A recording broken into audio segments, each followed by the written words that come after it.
In 1979, a city disappeared, not from the map, from memory. Valiasr Avenue, once called Pahlavi, 14 miles of plane trees cutting through Tehran's heart. Cafes spilled onto sidewalks, European boutiques, Persian bookshops. Men and women walked together. Tehran University. Knowledge had no gender here. Women in miniskirts debated philosophy with men in pressed shirts. The library stayed open until midnight.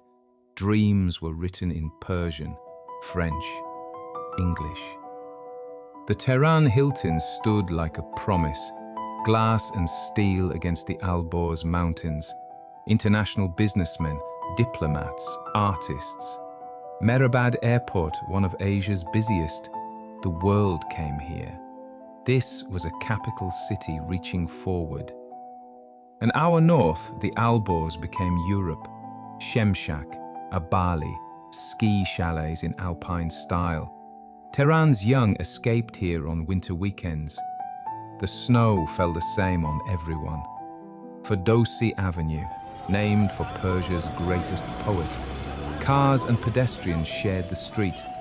Mellibank handled foreign commerce. Oil money flowed.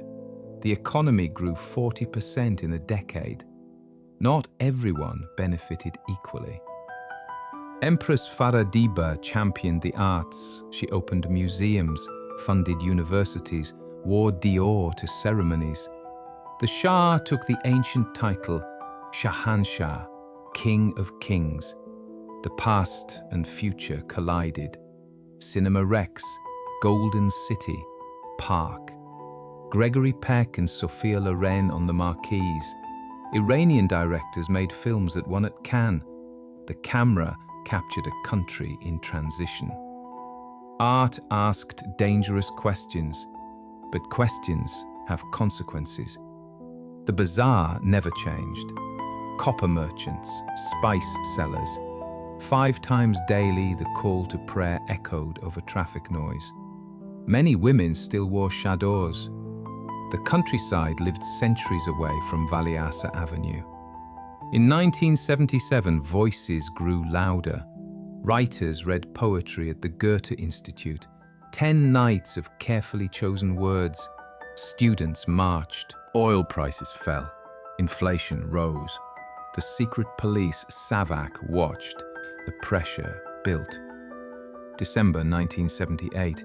2 million filled the streets.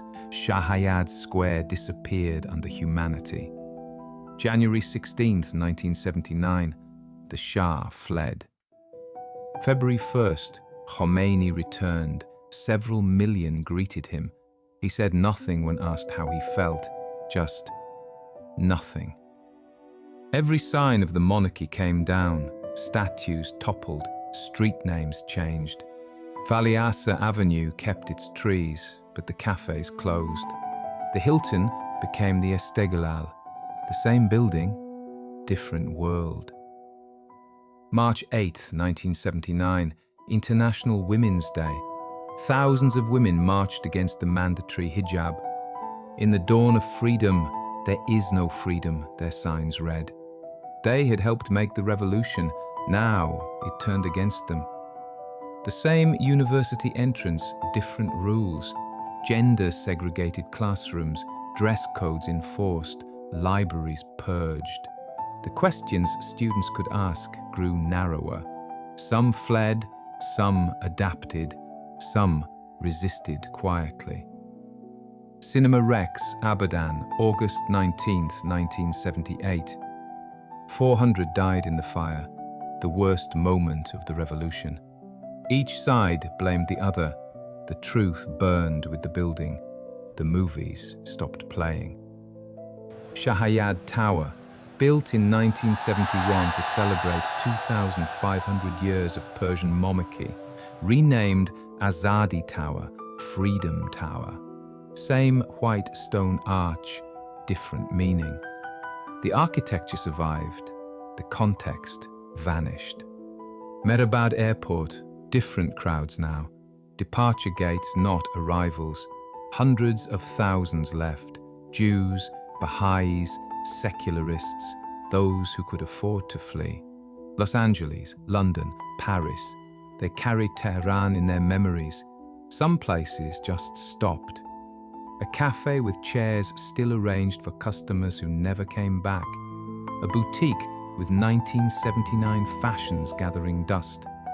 Time moved forward, but parts of Tehran stayed frozen, ghosts of a city that was. Today, Tehran has 20 million souls. The trees on Valiasr Avenue are older. The mountains haven't moved. Young Iranians who never knew the Shah navigate different restrictions. They dream different dreams. History weighs heavy here. In Los Angeles, in London, in Tehran itself, people keep photographs. Faded color, their parents young, the city open. They show their children, this was Tehran. The children ask, was it really like this? Yes and no. Memory edits history. What disappeared in 1979 wasn't just a government, it was possibility. The idea that tradition and modernity could coexist, that women could choose, that questions had no danger. Every revolution promises liberation. This one delivered a different kind of order. Tehran didn't vanish, but the Tehran that was, the one in these frames, exists now only in memory, in photographs, in stories that sound impossible to those who didn't see it. A city lost, a world that was. Sometimes cities don't die, they just become unrecognizable.